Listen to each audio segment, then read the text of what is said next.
museno ngolumumbuka mu bbanga nandibusenga bannange enneebalizanga eyo erinnya lya Mukama ow'amaanyi ankuumye okuba omulamu era nnyambye okubeera wano wendowooza byemponye Mukama nandibadde siriiwo wano ndi mulamu lwa kubeera gwe wabula taata olina amaanyi ndi mugenyi munsi muno olituusa ebiyonzire ewaffe naye weebale nnyo Mukama bwankuumye mulamu w'ensi eno abalina essente basinga abalina ebingi obasinga balungi b'ensi eno basinga ddala obulungi bwotyo bwenkanira weebale nnyo Mukama weebale nnyo kunnyamba weebale nnyo mukwano weebale nnyo munnange weebale oli wanjawulo weebale omukwano gwo ani alifaanana nga ggwe taata ayamba abantu nga nze weebale nnyo Mukama weebale nnyo kunnyamba weebale nnyo mukwano weebale nnyo munnange weebale oli wanjawulo weebale omukwano gwo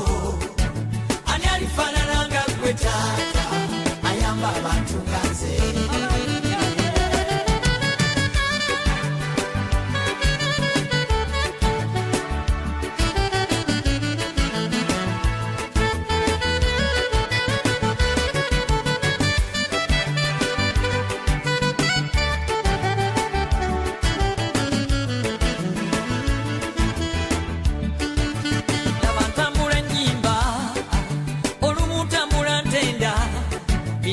Mukama kimpalula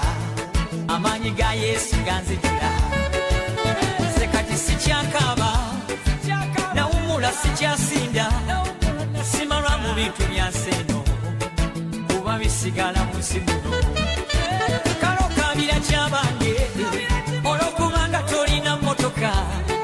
nga ne bw'oliwo ova mu nsi muno era toligenda na mmotoka okuva munda ya maama ozaliwo oli mwerere ne bw'oliwova mu nsi muno oliddayo oli mwerere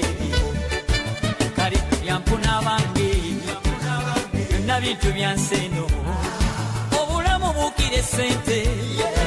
teryabukoma na muntu abantu be twazaalwa nabo abamu twasomanga nabo bangi batufaako dda nzanya ate baza Katonda weebale nnyo Mukama weebale nnyo kunnyamba